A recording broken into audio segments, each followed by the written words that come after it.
So with that, please join me in welcoming Dr. William Shultz to the podium.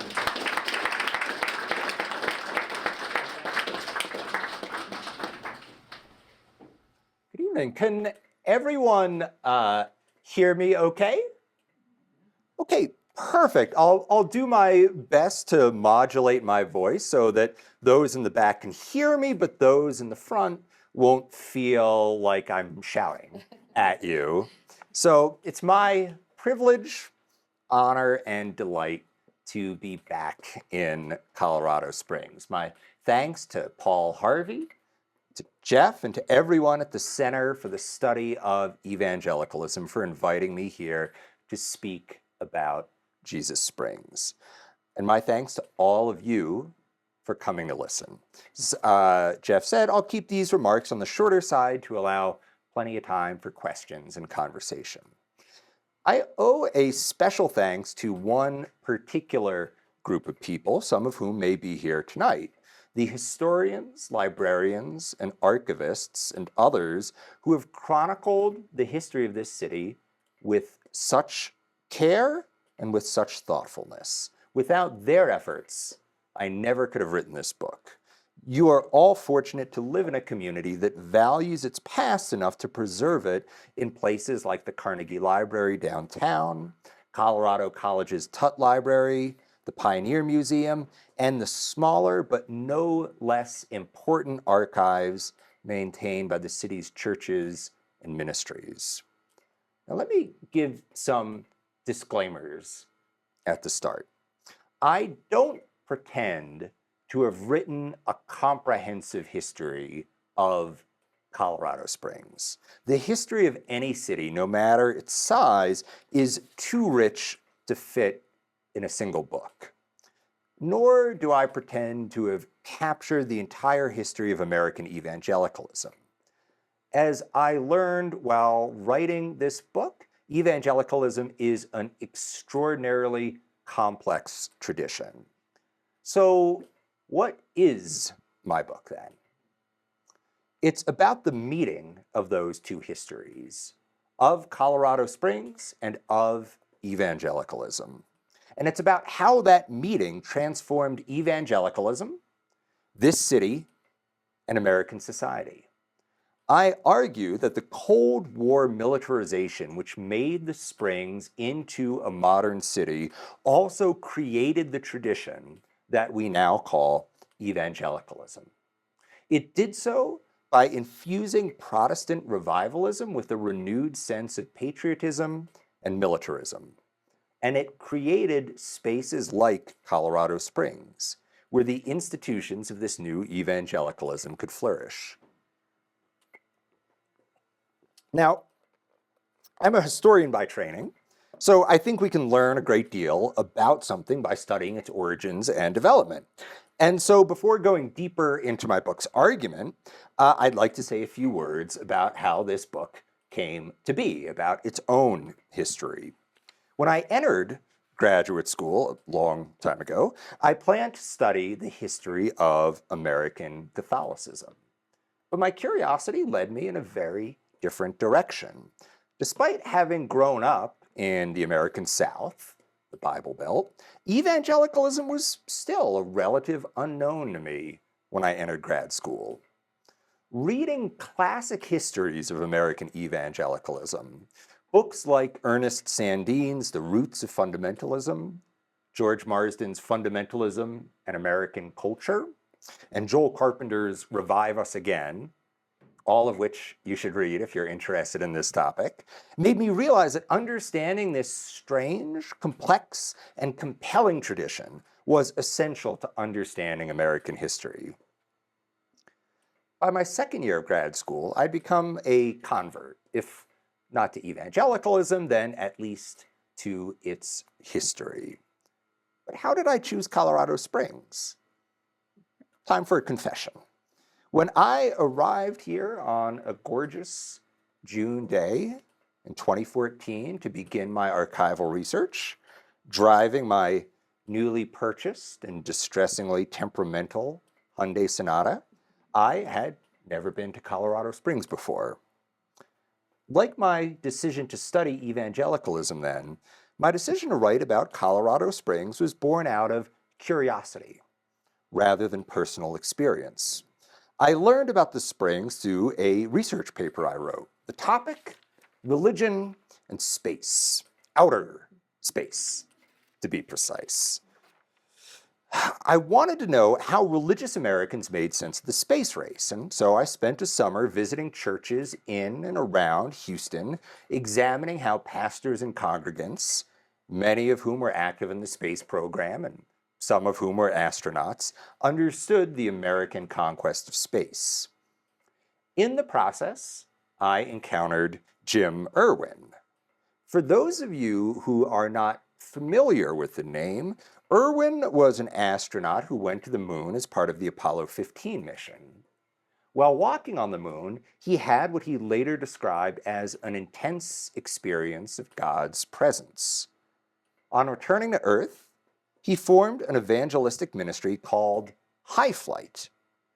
I noticed that High Flight was founded in Houston, but in 1972 moved to Colorado Springs. Why? To answer that question, I started to look into the city's history, and I realized that here was a place which brought together so many fascinating subjects, not only evangelical Christianity, but free market capitalism, conservative politics, military power, and aerospace technology. I was fascinated. How had Colorado Springs become the city that it was? And so answering the seemingly simple question, why did Jim Irwin move to Colorado Springs, took me over 10 years to answer. And Jesus Springs is my attempt at an answer. I'd like to read a couple pages from the introduction to Jesus Springs, which will, I hope, make clear what I am trying to say in this book, and which will hopefully not give too many spoilers about what happens. So, I'll start with this story. On April 12th, 1943, the sun rose on an impressive sight in the Garden of the Gods. This park, which I assume most of you know, located a few miles west of Colorado Springs, was always picturesque. Its pinkish-red sandstone formations drew tens of thousands of visitors every year. But that April morning witnessed something unique. 25,000 people gathered at the park's Gateway Rocks to take part in an Easter sunrise service. The tradition of the sunrise service had been established decades earlier by a local pastor, Albert Luce. Luce had gone walking in the Garden of the Gods, Bible in hand. When he sat down to read, he opened to a passage from the Gospel of John. Now, in the place where he was crucified, there was a garden. There they laid Jesus, which, needless to say, has resonance with Good Friday, with today. Reading this verse inspired him to organize the first sunrise service in the Garden of the Gods in 1921. The tradition grew with time. Originally sponsored just by Luce's church, it was later taken over by the Colorado Springs Ministerial Alliance, which added music and pageantry. What set the 1943 service apart from previous ones was its scale. It was the largest event in the park's history. CBS broadcast the service via radio so millions more people could listen in. The cause of this expansion was simple: World War II. Before the war, the Springs had been a resort community that catered to the rich. But the Great Depression and the looming threat of war had undermined the tourism that sustained the local economy, forcing the community's boosters to search for other forms of capital. They found salvation in defense spending. The federal government placed an army camp and an airfield in Colorado Springs, bringing tens of thousands of soldiers and millions of dollars to the region. That April morning, the crowd swelled as thousands of soldiers came from nearby Camp Carson. The sermon, delivered by Reverend Gerald Berneking of the city's First Christian Church, used the language of war. "Victory is always the goal of battle," he told the crowd. He shared the stage with an officer from Camp Carson who denounced the Germans and the Japanese and reminded listeners that, quote, in fighting to preserve the American way of life, we are also fighting to preserve our own religious freedom. The Easter service was no longer just a celebration of Christianity. It now celebrated America as well. Almost half a century later, on March 31st, 1991, 25 years ago just about, another crowd gathered in the Garden of the Gods Park to welcome Easter. But the tenor of this celebration was different. Now it had a distinctly evangelical tone. The opening prayer was delivered by Jim Powell, president of the International Bible Society, which had recently relocated to the Springs from New Jersey. Having lived in New Jersey for 10 years myself, I understand and sympathize with his decision. In contrast to Bernaking's First Christian Church, located downtown, the Bible Society's new headquarters was in the city's sprawling suburbs. The sermon was delivered by another newcomer, Dick Eastman of Every Home for Christ. Eastman was an advocate of intense, even violent prayer, who spoke constantly of the ongoing invisible war between good and evil. Speaking to the people assembled in the Garden of the Gods, he celebrated the migration of evangelical organizations, including his own, to the Springs. He hailed the city as one of Christ's key centers for reaching the world. And when he asked the crowd, "Is Jesus alive in Colorado Springs?" they responded with a resounding amen. The transformation of the Easter sunrise service resulted from broader changes in the city's demographics. The Colorado Springs Ministerial Alliance, dominated by ecumenical Protestant institutions like the First Christian Church, sponsored the Garden of the Gods service for decades, while the Colorado Springs Association of Evangelicals sponsored a separate service in the smaller and less picturesque Memorial Park. By the 80s, however, the Ministerial Alliance had fallen on hard times. The cash-strapped organization dissolved itself and, as one of its last acts, willed the Garden of the Gods service to the city's evangelical churches.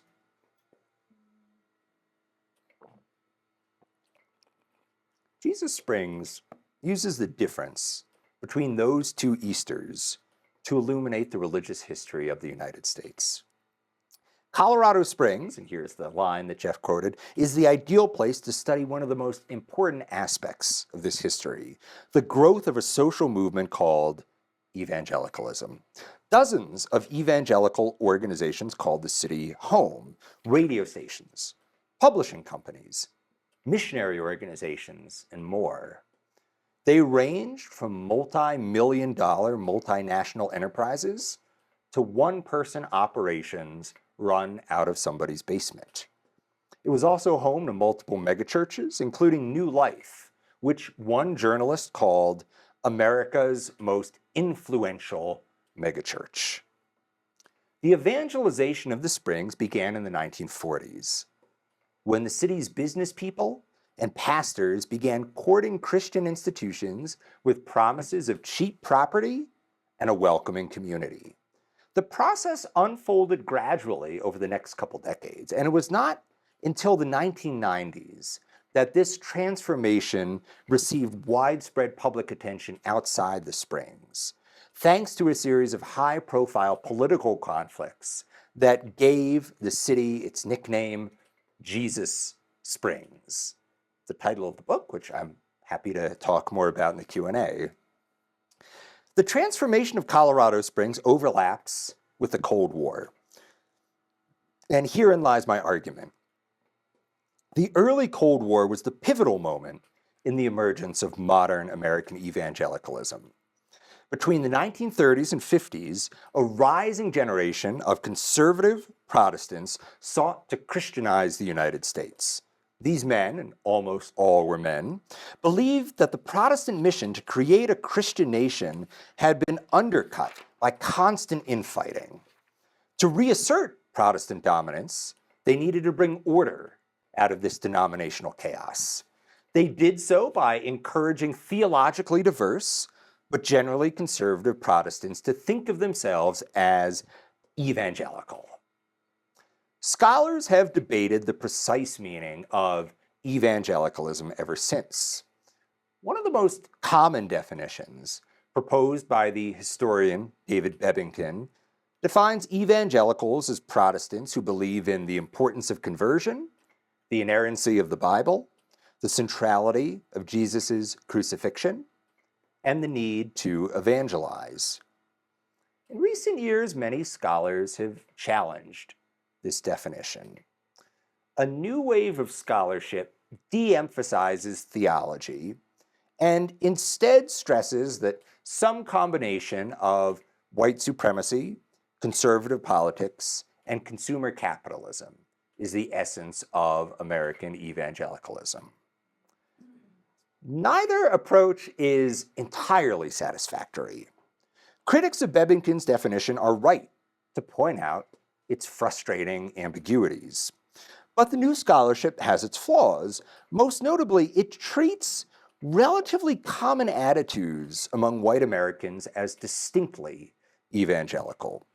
Evangelicals may have embraced white supremacy, conservative politics, and consumer capitalism, but so did many white Americans throughout the 20th century. So in Jesus Springs, I try to harmonize these approaches by recognizing how a relatively consistent theology has been shaped by changing cultural and social factors.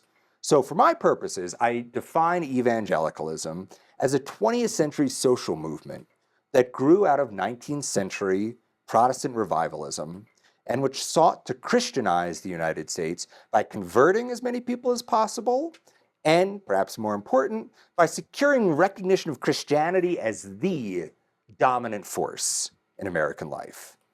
The core attributes of the movement have been relatively unchanged since the late 19th century. It was a flexible, pragmatic, market-driven faith that sought to make its message as appealing as possible. It emphasized the need for personal transformation, for making a new heart by accepting Jesus. And it was led by charismatic preachers who eschewed existing churches and built their own empires. What changed was not the theology, but the context.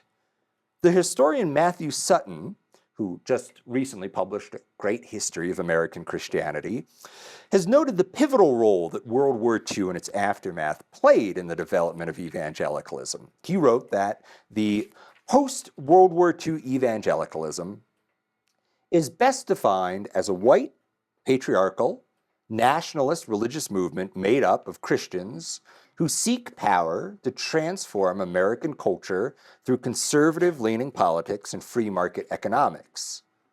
Now, his assessment, while in my opinion accurate, raises the question of why that particular moment, World War II and the early Cold War, marked a turning point. My book answers, or at least tries to answer, whether it does, I will leave up to you, by demonstrating how the political economy of war intersected with the evangelical imperative to be as winsome, a favorite word, to as many people as possible. So to understand the war's impact on evangelicalism, you first have to understand the movement's structure. American evangelicalism was dominated by parachurch ministries, voluntary organizations dedicated to a specific end. Some had distinct goals, like translating Bibles. Others targeted distinct constituencies, like high school students. Their emphasis on technique and results rather than doctrine enabled them to work together across denominational boundaries, blurring the lines that had long divided conservative Protestants. Many parachurch ministries were products of World War II or the post-war era. Youth for Christ, World Vision, Compassion International, for instance. Because these organizations spoke to a national audience rather than a local one, They weren't tethered to any specific place, and they could move where they chose. And many chose the archipelago of southern and western cities blessed by military spending in the Cold War. So Colorado Springs was not the only military-dependent city to nurture evangelical institutions. Virginia Beach was home for both the U.S. Navy and Pat Robertson and his broadcasting empire. San Diego was home to multiple military bases and to Tim LaHaye, best known perhaps as the author of the Left Behind series. It's funny, I asked my undergraduate students recently if any of them had heard of Left Behind, and almost none of them had, which is remarkable for when I was growing up. Even someone who was not in an evangelical household, it was everywhere. Some of them had watched the movie with Nicolas Cage, though. Houston's aerospace-fueled growth made possible the simultaneous growth of parachurch ministries, but none of them could compare to Colorado Springs. Evangelicals around the country, around the world, listened to radio programs, read books, and even said prayers produced in the Springs. The city's history thus reveals the economy of American evangelicalism, the material factors, the money that made it a cultural force. But the Cold War had an ideological as well as a material impact. So this was an era when patriotism was a prerequisite for entering the mainstream. And evangelical Christians were not immune to this pressure. Indeed, most yielded to it gladly. They were eager to reclaim the prestige they had lost in the preceding decades. Evangelical leaders bound their faith to the values of the Cold War era United States, insisting that to be a good Christian was to be a good American and vice versa. In my book, I argue that many ideas which now seem distinctive to evangelicalism, that the United States is divided by a culture war, that good Christians make good soldiers, and that invisible forces are working to subvert American society, are best understood as inheritances of the Cold War. Colorado Springs, as a center of both military and evangelical power, demonstrates this point. The notion of a culture war, that the country is split between religious and secular people, developed from the Cold War idea of an ongoing battle for the mind between Americanism and communism. It's telling, I think, that David Nobel and Summit Ministries played a key role in this shift from the Cold War to the culture war, based in Manitou Springs. At the Springs-based Air Force Academy, which again, I feel confident in saying most of you are familiar with, military leaders proclaimed that good soldiers were good Christians, a claim later taken up by evangelicals. Finally, the demonology embraced by some Springs evangelicals resembled nothing so much as Cold War anti-communism. Uniting these ideas was a vision of the United States as fundamentally a Christian nation. It was, they believed, beset by anti-Christian dangers from within and without, but it was Christian nonetheless, and its Christianity had to be vigorously defended. Jesus Springs, thus, again, I hope, offers insight into a key term in contemporary religion: Christian nationalism. If we want to understand Christian nationalism, we have to understand where it came from, which means recognizing that much of this ideology did not originate with evangelicals. I argue that Christian nationalism, as it currently exists, is the preservation of Cold War ideas by the institutions of evangelical Christianity. These institutions were founded at a time when Christianity and American nationalism were one and the same. With some exceptions, the founders of those institutions and the men who succeeded them never questioned the conflation of Christianity and patriotism.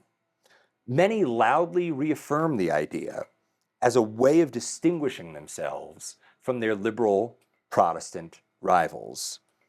In Colorado Springs, we see how evangelicals came to understand themselves as stewards and defenders of a Christian heritage against a rising tide of secularism.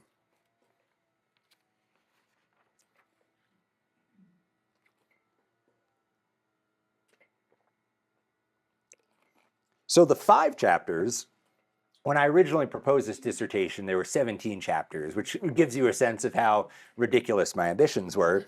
The 5 chapters of this book attempt to substantiate these claims.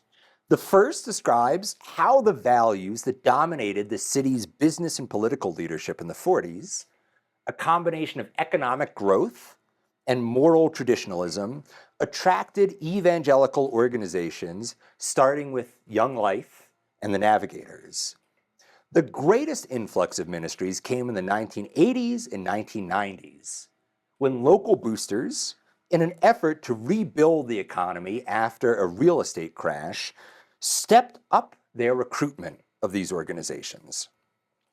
Chapter 2 discusses how the arrival of dozens of Christian ministries in these decades cemented the city's reputation as an evangelical Vatican. But that reputation did not always match reality.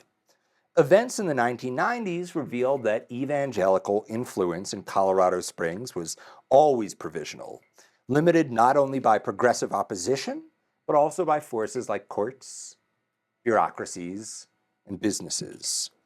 In Chapter 3, then, I use these conflicts, especially surrounding Amendment 2 and Colorado for Family Values, to expose the limits of a culture war model of American politics. The 4th chapter focuses on a particular institution, the Air Force Academy. Its history, I think, recapitulates the argument in miniature. The Academy was founded in the midst of the Cold War religious revival and reflected the era's concerns. It celebrated the fusion of patriotism and Christianity. By the 1970s, that heritage had passed into the hands of evangelicals, who took it on themselves to uphold the idea that being a good soldier meant being a good Christian. Chapter 5 returns to the city's broader evangelical milieu to discuss the rise of spiritual warfare, the practice of using intense and often public prayer to combat demonic forces. The Springs was the center of the spiritual warfare movement in the 1990s and 2000s, thanks to the efforts of megachurch pastor Ted Haggard and author C. Peter Wagner. This chapter argues that spiritual warfare reveals the influence that both Pentecostalism and Cold War ideology had on many American evangelicals.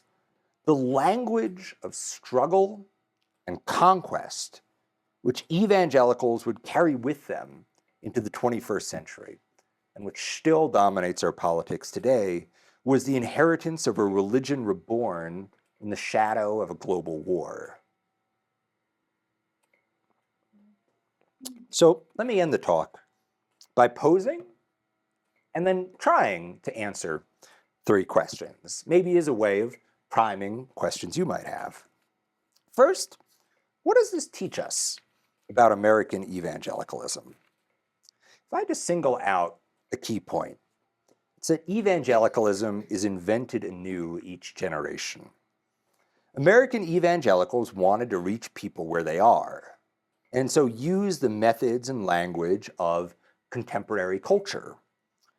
Ironically then, a faith that tries to anchor itself to the old-time religion finds itself constantly changing with the times. The transformations of the 1940s and 50s are one example, but only one. Second, what does it teach us about the modern United States? I think it demonstrates both the reality and the limits to the idea of secularization. There's no reason to doubt that the general disaffiliation of Americans from organized religion, as measured in many surveys, is real. But Colorado Springs shows that religion can be powerful even without numerical supremacy. Organization counts more than numbers, and evangelical leaders are more willing than ever to try to organize their audiences into activists. So general secularization does not necessarily lead to a more secular politics. Indeed, sometimes just the opposite. Third, and finally, what does it teach us about Colorado Springs? Title aside, I hope one of the things to take from this account is that the city is not just Jesus Springs. Evangelicalism is important here. You don't need me to tell you that. But it's hardly the only thing that matters. Colorado Springs has constantly reinvented itself, primarily as a way to sell itself to outsiders. Jesus Springs, after all, was only one of many nicknames. There was also Little London, Newport of the Rockies, Silicon Mountain, aerospace capital of the free world, and Olympic City, which certainly in the 90s, many boosters favored over Jesus Springs for reasons we can talk about. Each image contains only a partial truth, only one part of the story. Should never accept any of these images as the full story. Which leads to my final and maybe most important point. Jesus Springs is only one of many possible histories of this city. Some have already been told, and told very well, including by some folks in this room. Many more are still waiting to be told. And again, people in this room may be the ones to tell these stories. The resources are there, the libraries, the archives, the periodicals, the people are waiting. If you disagree with my story, or if you agree with some points and not others, or if you want to tell an entirely different story, you need no one's permission to do so. History, in that way, is a wonderfully democratic enterprise. It belongs to no one except you. And so with that, I will stop and I will look forward to taking your comments and questions. But for now, thank you so much.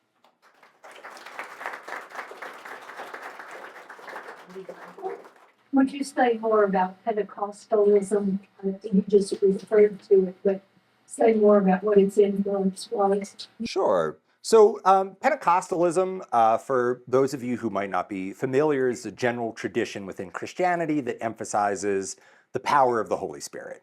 So which can involve speaking in tongues, can involve prophesying, often involves divine healing.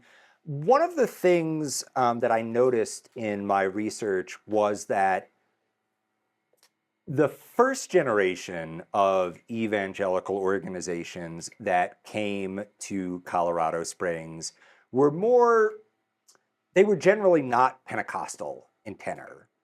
And it's only later in the 80s and 90s that Pentecostalism begins to have a stronger influence, which you see in the spiritual warfare-oriented organizations, a lot of which are grouped around New Life. I almost said Young Life, which is rather different. New Life. People like Cindy Jacobs, the leader of the Generals of Intercession, Dick Eastman of Every Home for Christ, Dutch Sheets, who was a longtime pastor here, who has since moved elsewhere, but is now an important figure in the kind of Trump-supporting religious movement. They brought a much more Pentecostal way of thinking to the city's evangelical community. But as I also try to stress in the book, you really can't draw a sharp line, right, between, oh, here you have evangelicals and here you have Pentecostals. That a lot of the spiritual warfare stuff comes out of organizations which have impeccable post-war evangelical credentials. I think really one of the key figures is Bill Bright, leader of Campus Crusade for Christ for a long time, which, for those of you who don't know, almost moved to Colorado Springs in the late 1980s. Bright is, very much a classic evangelical figure, but he's also really interested in these gifts of the Spirit. And he helps bring a lot of these ideas, spiritual warfare, prophesying, to the evangelical mainstream. So what you see is not so much a growing Pentecostal population, but I don't want to overstate it too much, but a certain Pentecostalization of a lot of evangelical institutions. Does that help? Okay, great, thank you. And then here? Yeah, on that point, I think in your book you talk about like the patriarchal nature of the movement. And I'm just wondering your research, like I'm aware of nuances within the New Scholar Reformation, if I'm saying that right. Yeah. Of, like for instance, the main TV network that broadcasts Womack is run by a woman. Yes. So, I mean, can you just maybe talk about that nuance a little bit?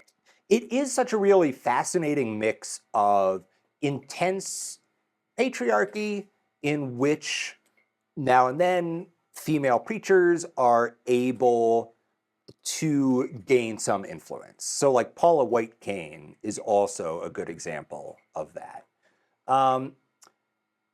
It is rather different from the first generation of evangelical organizations that move here, where they have a role for women, but that role is always out of the spotlight.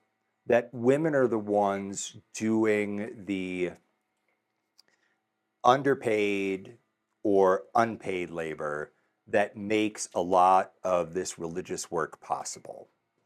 That's the case with Young Life. It's the case with the Navigators. It's the case with Focus on the Family. The faces of these organizations are these charismatic men.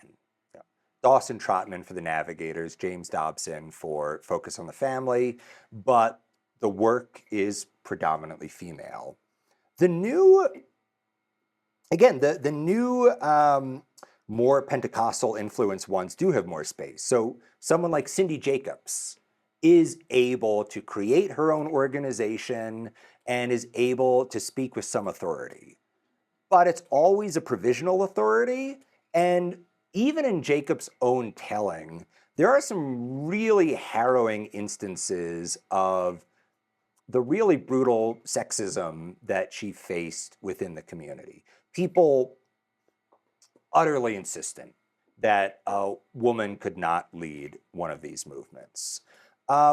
In this case, I think it really is part of evangelicalism just reflecting broader trends in society, which has opened more opportunities for female leadership, even if that is very provisional and limited. So there's some change, but it has often been met with resistance in these communities. And again, Matthew Taylor, his book, The Violent Take It by Force, is a great study of this. And his talk here, I'm sure, will also be really fantastic on that topic. Really, really thoughtful question. Yeah. So I've been to Colorado Springs like 3 years ago from Denver. And so from being from like the outside, Focus on the Family, especially in the 90s and early 2000s, really seemed that pinnacle of that intersection of religion, politics, and capitalism, consumerism. Yeah. You mentioned them just now briefly, but I was wondering like kind of why you didn't mention them more in the talk, or if they are featured more in the book. Yeah, they play a much bigger role in the book, as they necessarily would, right? You can't get around that. They were the dominant force, by far the largest organization. And in the chapters 2 and 3, I try to explain where Dobson comes from, to show the forces that were at work in moving focus from Southern California to Colorado Springs, some of which were economic, right? The El Pomar Foundation gives them a couple $1 million to move, and some of which have a clear racial aspect to them, the way that he talks about Los Angeles, right? He's like, oh, this is a city where no one can live. Like, he never really gets over the 1964 Watts riots. Like that, for him, that's his political awakening. He's like, oh, this is the consequence of American families falling apart. The Amendment 2 struggle, where focus on the family plays a really big role, is quite interesting. Focus on the family is still a newcomer to the town at that point, but Dobson is like, this is the issue. This is a war. He uses war language constantly, and we need to get involved in it. And it's successful in some ways. Amendment 2 passes, but he also realizes that he's burned a lot of bridges in his hometown. And so, again, I don't want to overgeneralize, but throughout the 1990s, even as focus on the family gets more and more involved in Republican politics nationwide, gets involved in these campaigns against gay rights in particular, at home, they try to strike a more conciliatory message. And this is one of the broader, interesting dynamics of the book. So many of the evangelical organizations in this city are not focused on this city. They're based here, but they're looking outwards to other places. They're trying to exert their influence throughout the US, throughout the world. And Focus is just like the most visible example of it. Now, again, I'm not going to say Focus has no influence on local politics. Like that would be ludicrous. But they did make a self-conscious effort to temper that. Anyway, Focus is a fascinating subject. There's a good book by scholar Hilda Stevens called Family Matters, which is very good on the kind of ideology there. Yeah, it's great. It's great. Dobson is still in need of like a big biography. There are ones done by people within the community and within, Focus, which have their value, but are also very like, yes. I don't want to diminish Focus at all. I, in the book, try to put them front and center and try to recognize Dobson's importance. Can you speak to what was the level of resistance from the business community? Because there was a strong libertarian streak in the Rocky Mountain West, in Colorado Springs. And not everybody was comfortable with this social conservatism and the reputation the city was getting to attract talent and keep workers here. So did you counter that and discuss that in the book? Oh, yes. Yeah, that is an essential part of the story. A lot of the business community doesn't really take notice of Amendment 2 in 1992. They're more focused on Amendment 1, the Taxpayers' Bill of Rights. So that's what they're interested in. Again, nobody really thinks Amendment 2 is going to pass. And when it does, the businesses are as shocked as anybody else. Now, they're not necessarily against it. One piece of evidence I found in the archives was this poll that the Colorado Springs Chamber of Commerce had done of its members, and the majority of them said they would vote for Amendment 2. They voted for Amendment 2 and would vote for it again. So again, this is not like a particularly progressive group, but they are intensely aware of the image that this is giving their city. Colorado Springs, as I mentioned, is always reliant on bringing in people from the outside, always reliant on bringing in money from the outside. And they know that this does not look good. There are front page stories in the Wall Street Journal in the mid-1990s talking about how hard it is to be anybody but a straight white Christian guy in Colorado Springs. There's a great quote from one, he's an engineer from either MCI or IBM, who says, living in Colorado Springs is like living in a loaf of white bread. Sorry, Wonder Bread. Which again is not like the city was always more diverse than it was made out to be. But if your image is Wonder Bread, like you are not winning in the competition for the kind of businesses you want. So there's a lot of organization going on again, it's grudging. It is not at all pro LGBTQ rights. It's always phrased in the language of, can we just stop talking about this? And so it's successful in the sense of they get Amendment 2 overturned. In some ways, it's a victory, but it's not like the city becomes intensely more progressive as a result. Yeah. You listed several names that have been attached to the city through its recent history. One of the names that got attached to the city that had the most profound effect on me and on Colorado was the hate state and the hate city. Yeah. And I was working in business here at the time. And golly, when you became the hate city, it was real hard to attract money or businesses or anything to Colorado Springs. And part of the reaction to being named the hate state, hate city, was that Colorado Springs mounted individuals within the Springs, mounted campaigns, efforts to change that. People went out of their way to be friendly to outsiders.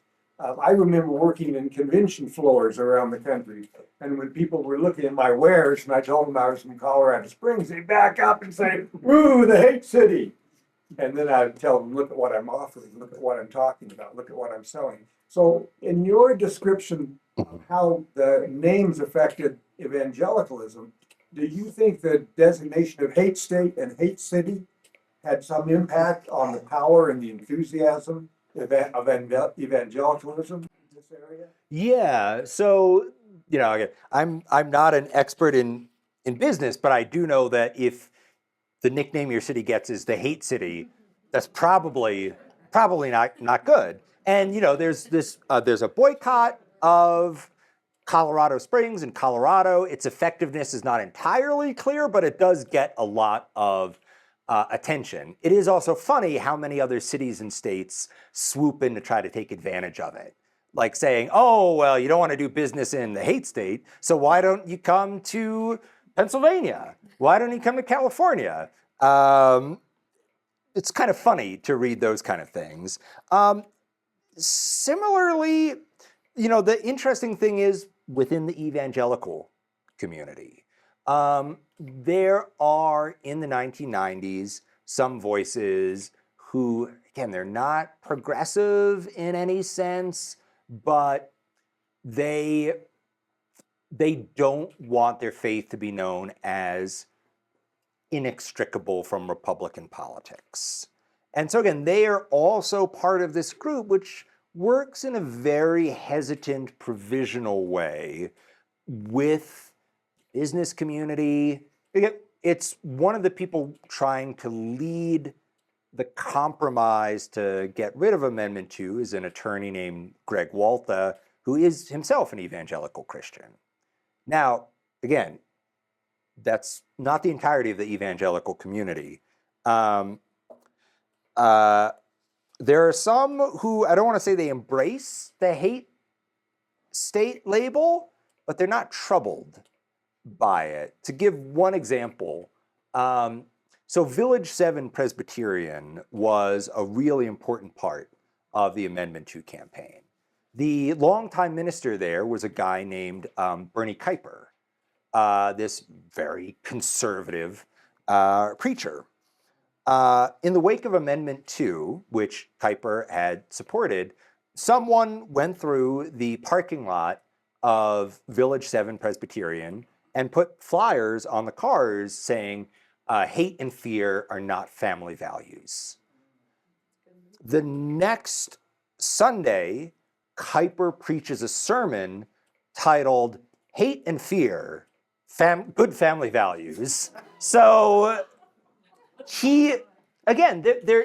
there's an aspect of the more hard-edged evangelicalism in the city which relishes the sense of we are combative, we are tough, we are willing to hate. We are willing to discriminate is one of the things which recurs throughout the Colorado for Family Values literature. Like, who says discrimination is a bad thing? We all discriminate, we all discriminate in what we eat. So what's wrong to discriminate with people? The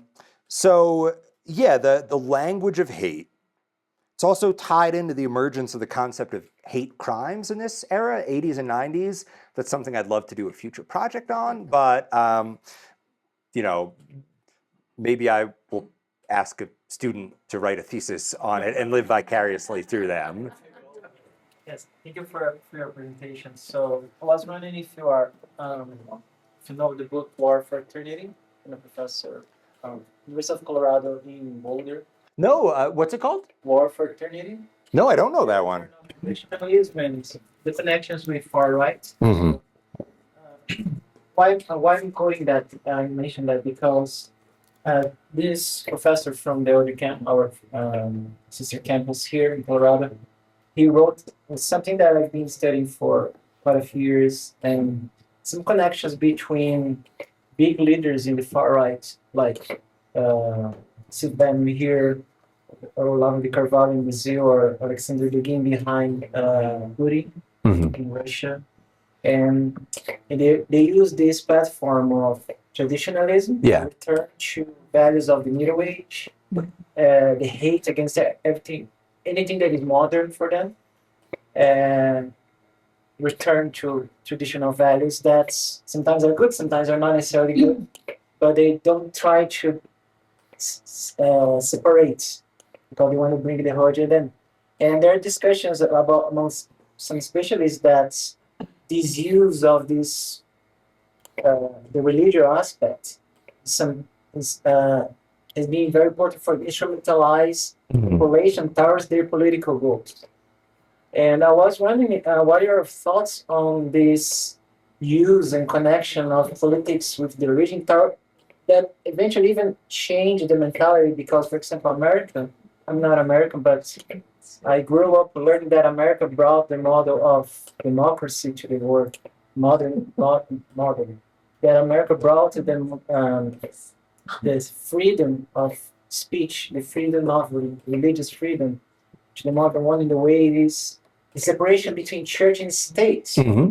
And that some specialists feel that this turn of this evangelical movement, these connections with politics, are making them change their minds and give up about their original principles of separating religion and the state.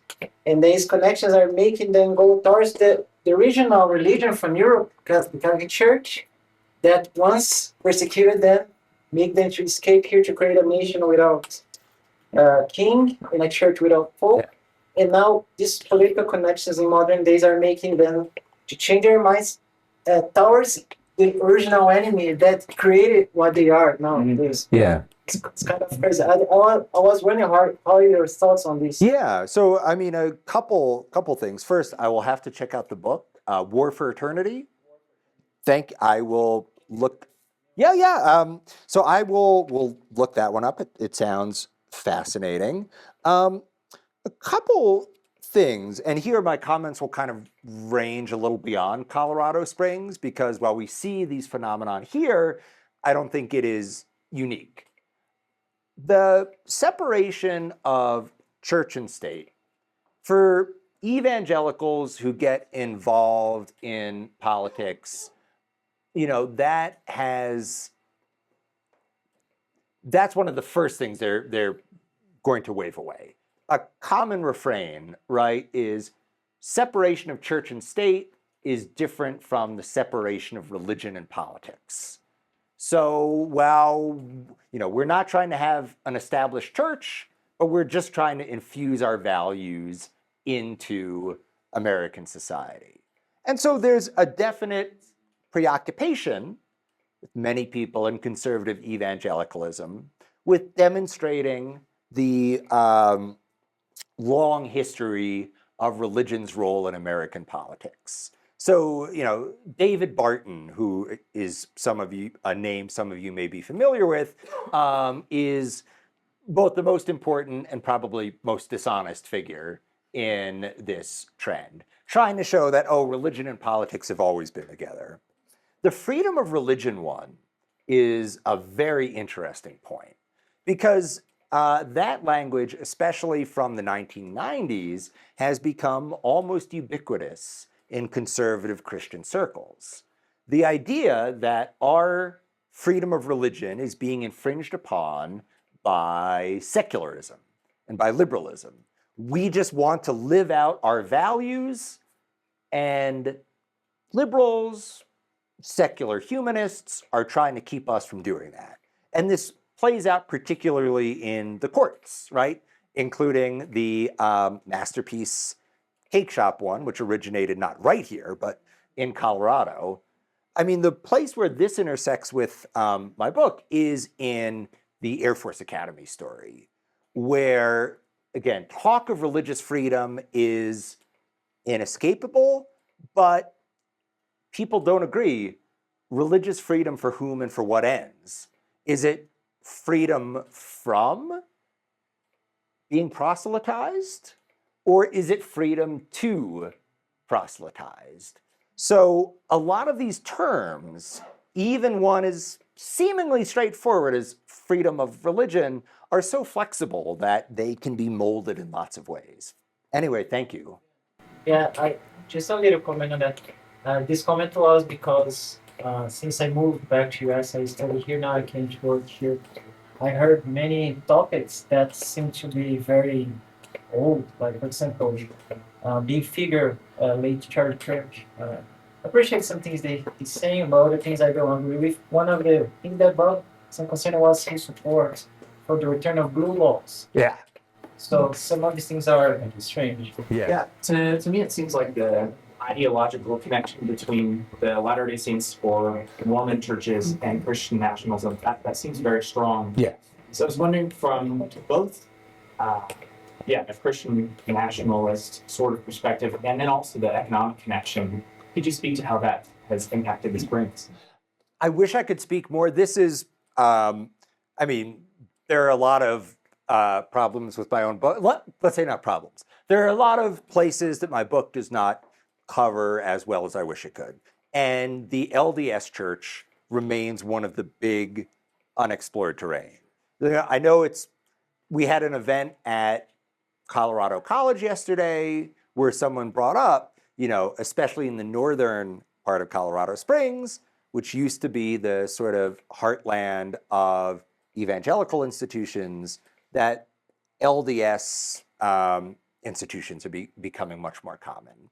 I don't know enough about the Springs case, other than to note that from what I could tell, LDS people were not super involved in the culture war, the kind of one around Amendment 2. That was very much a particularly evangelical Protestant one. And I don't know if they would have even welcomed LDS folks if they wanted. Similarly with the spiritual warfare folks, they are very much in the camp of Mormonism is a cult, right? Ted Haggard, in the books that he publishes, there is, he freely throws around the language of cult in relation to the LDS Church. This is one thing where I would honestly love to know more. I hope some future scholar explores the relationship between the LDS Church, politics, and capitalism. The LDS Church is, among other things, a really big and successful business. It's also a religion, but it's a business. And especially in the West, their relationship to agri-processing, that story needs to be told. I wrote this out to try and make it as succinct as possible. Sorry. Do you feel like there is a relationship between evangelicals evangelizing and the transient nature of the U.S. military, specifically the robust military population in Colorado Springs? Evangelism has always wrapped itself around the power that allows them to evangelize, i.e. radio in the early 20th century. And I'm curious if you feel that preaching to soldiers specifically allows them to create missionaries out of soldiers, and if this is a draw of Colorado Springs specifically. Yes, absolutely. That's the simple answer. That it is a huge draw. The very first evangelical groups which arrive in the Springs, Young Life and particularly the navigators, are very aware of the military presence here and place a tremendous value on evangelizing to the soldiers and then later to the cadets at the Air Force Academy. In the 40s and 50s, groups like Young Life and the Navigators talk all the time about the need to be winsome, the need to appeal to people. And they explicitly say, you know, what is more winsome than someone in uniform? It's a way of showing that we are American. It's a way of showing, to put it blunt, that we're not weirdos, that, you know, these good all-American men will be part of our revivals, will be evangelists and will carry out mission work for us. That's also part of the focus on the Air Force Academy in particular. The evangelical groups who are present on campus from the 60s onward are, you know, they talk constantly. These are young men who are going to go all over the world, and they can spread our message. I was just talking, you know, another element of the relationship between transience and evangelicalism just came up in a conversation with Jeff just beforehand. I believe that one of the reasons the Chamber of Commerce was so interested in bringing evangelical organizations here in the 80s and 90s was the idea that these are people who will not be transient, who will provide a kind of anchor and stability to a city where so many people are just passing through. The idea was, oh, they will bring their families and they will help make Colorado Springs a more settled place. So the city hopes to gain from evangelicals, and evangelicals hope to gain from the city, in particular, the military institutions in the city. But yeah, that is an inescapable part of why many evangelicals like Colorado Springs. Do you include a discussion of the Charis Bible College at all, even though it's Woodland Park? It's quite infused. Very briefly, the conclusion is about Charis, but more generally Andrew Womack Ministries. And the idea, going back to the very start, the very first question about Pentecostalism, I think at this point, Womack is filling the role, say, once filled by Focus on the Family and James Dobson, in terms of size, presence, influence. And, you know, Womack has some similarities to Dobson, but you also see the differences, including openness to prophecy, to supernatural miracles, which Dobson was never really much about. You know, Dobson did not talk about speaking in tongues or anything. It's funny, like just on a personal level, the apartment that I lived in while doing research in Colorado Springs on Racina Road, right off of Garden of the Gods, was right next to, at that point, part of the Charis campus. So I would walk or sometimes jog past it every day, past the headquarters of Youth with a Mission as well, which just goes to show, like, there's no part of the built landscape which doesn't have some aspect of evangelicalism to it. So yeah, I talk a little bit about that. I wish I could have talked more, though, because I do think it is, I don't want to go so far as say wave of the future, but it's certainly the growing influence in the city and in the nation and in the world, really. Yeah, thank you so much. So I have a similar question to some of the ones that have been asked already. So I was brought up Catholic but in the Midwest in Grand Rapids, which is in Michigan, which is a very Calvinist area, and very like heavily influenced by evangelicalism. And so I'm wondering about the intersection between Catholicism and evangelicalism over the period that you've studied. I'm thinking about things like the abortion debate and how that influenced, like how that was, initially much more of a Catholic concern and became much more a Protestant concern as time went on. So yeah, I was just wondering if you could say, especially since it was one of your early interests, more about the intersection between these two. Yeah, so Grand Rapids, fascinating place. If you want to talk about right up there with Colorado Springs in terms of cities that have really shaped American evangelicalism. So the relationship between Catholicism and evangelical Protestantism, again, Amendment 2 and the surrounding conflict, you really see some interesting intersections there. I'm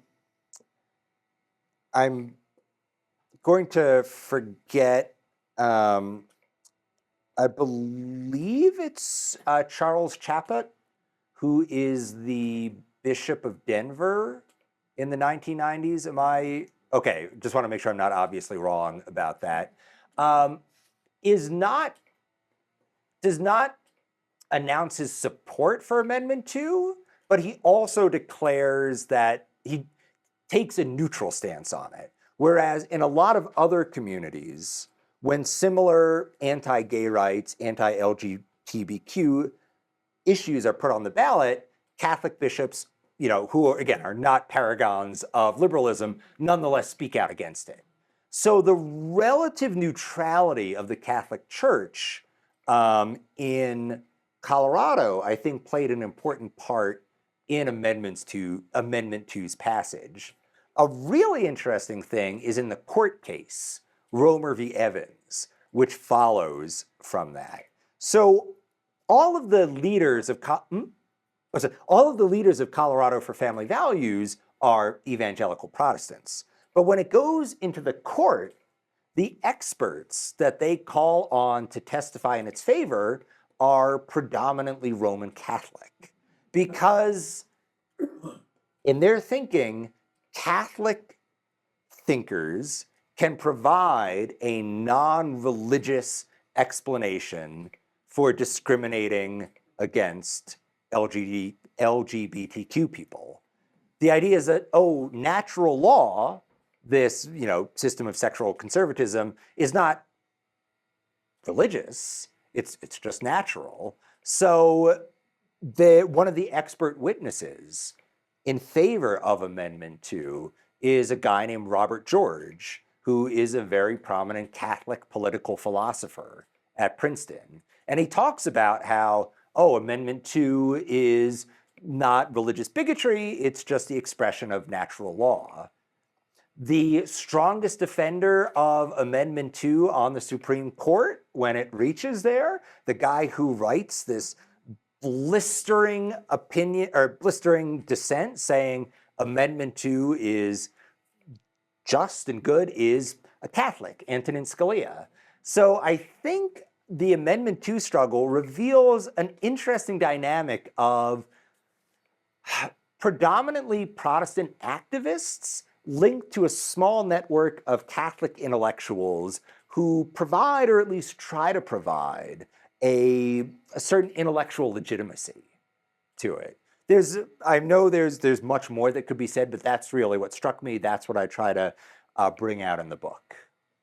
One more question. Have you noted any direct ties locally, local characters, local organizations, to Project 2025, Heritage Foundations?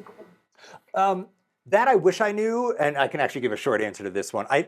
I've not kept up with the kind of local politics as much as I should. So while I wouldn't be shocked, there's no one whose name comes to mind. Yeah, I've always found it particularly ironic that evangelicalism benefits from America's post-World War II, Cold War identity formation, trying to separate itself from, the godless Soviets, and produces a movement that is so inherently antithetical to American values as stated in the Constitution. Do you think that sort of development into its sort of patriarchal, top-down, hierarchical, militant organization that it is today, was that sort of a foregone conclusion on the tides of empire, or were there certain inflection points where that could have been different? That's a really significant question, and this is something I've really struggled with, and I know other scholars as well. There's always, throughout the history of evangelicalism, there are always these movements to kind of create a more progressive, more open kind of evangelical Christianity, which I think is worth noting. And yet, the truth of the matter is those movements are almost always defeated or pushed out of the movement. There was a great book recently by Isaac Sharp called The Other Evangelicals, which is about this very phenomenon. Evangelicals who are gay, consider themselves feminists, are non-white, who try to change their faith, but are often marginalized at best. And so then the question becomes, if conservatism keeps triumphing, if a particular kind of conservatism, imperial, patriarchal, keeps triumphing in this revivalist tradition, why is that? And this is something I'm still thinking about. I mean, my suggestion is a certain kind of individualism which emphasizes the moral responsibility for yourself and also a kind of demand to be attentive to the morals of others. And I think it's that kind of belief that you have to control yourself, but you also have to control others to keep them out of sin, has really shaped evangelicalism, not only in the Cold War period, but even going back to Dwight Moody, Charles Finney, and beyond. The importance of control, a term that recurs throughout, like Ted Haggard talks about control all the time. He even says the demon that runs Colorado Springs is named control. So that would be my hypothesis about why these various movements for more progressive, more liberal evangelicalism keep getting turned back, keep losing out in the struggle. Thank you. Yeah, thank you so much. As I said, please feel free to send me an email. Thank you all for coming out. This was such a pleasure. I'm glad to be able to give something back to a city which has given so much to me. Thank you so much. Well, this was wonderful.